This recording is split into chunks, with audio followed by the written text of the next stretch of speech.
I was born in Indiana. I lived part of the time in Tipton, 35 miles outside Indianapolis.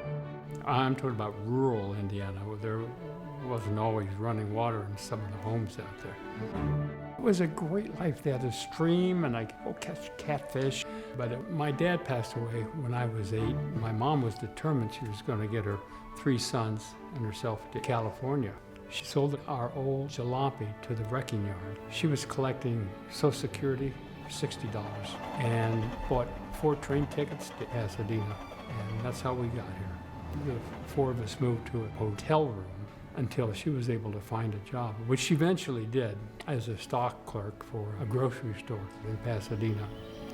I learned from her a strong work ethic. I delivered Pasadena Star News in the morning before school. I delivered papers after school in the evening, and on weekends, mowed lawns.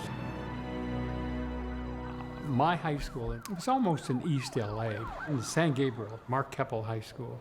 We all wore leather jackets and motorcycle boots. Even the girls would have knife fights. It was so tough.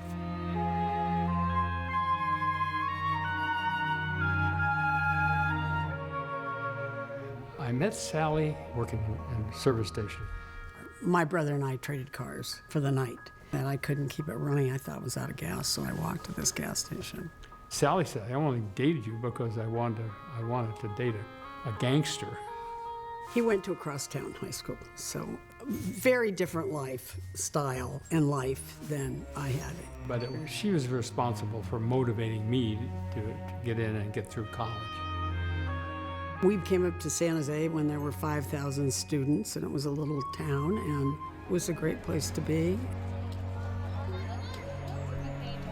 I had to do something to earn a living, so I got a job selling used cars near the campus, then started a used car lot in my senior year.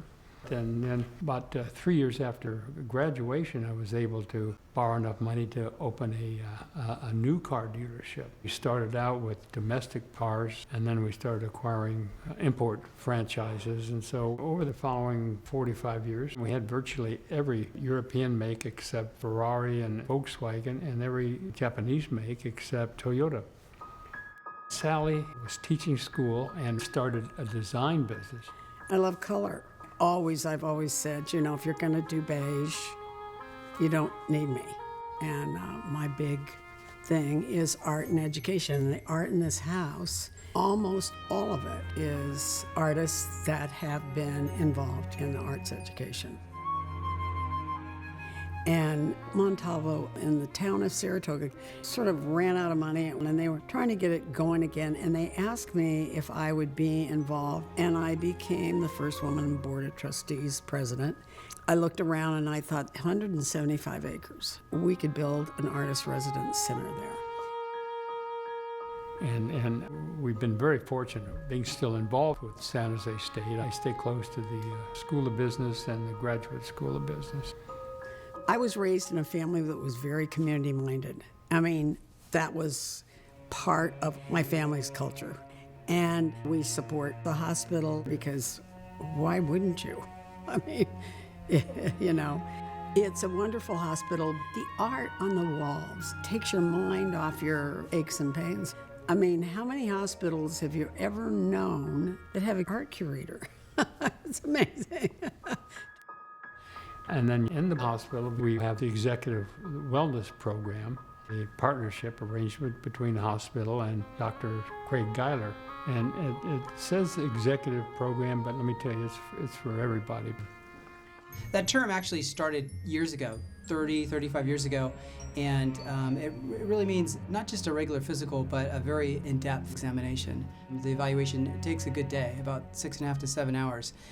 You'll find out all the things you never wanted to know about yourself. The great thing is that you find out about them early enough to take some corrective measures. Their focus is preventative care. And the other way to establish a relationship with the hospital is to have a procedure. You're a patient and you're so enthused by how you're treated there. And fortunately, we have a fantastic program for raising funds, Partners in Caring. Most people think philanthropy is wealthy people giving away large sums of money, but philanthropy comes in all sizes and shapes. We invite 5 or 6 couples each quarter to the hospital. We sit down in the boardroom, and Steve talks about where the hospital's been, where it is now, and where it's going. That way you have a lot of people making a lot of small contributions. We are so lucky to have a community hospital. This hospital understands hospital, which is caring for people.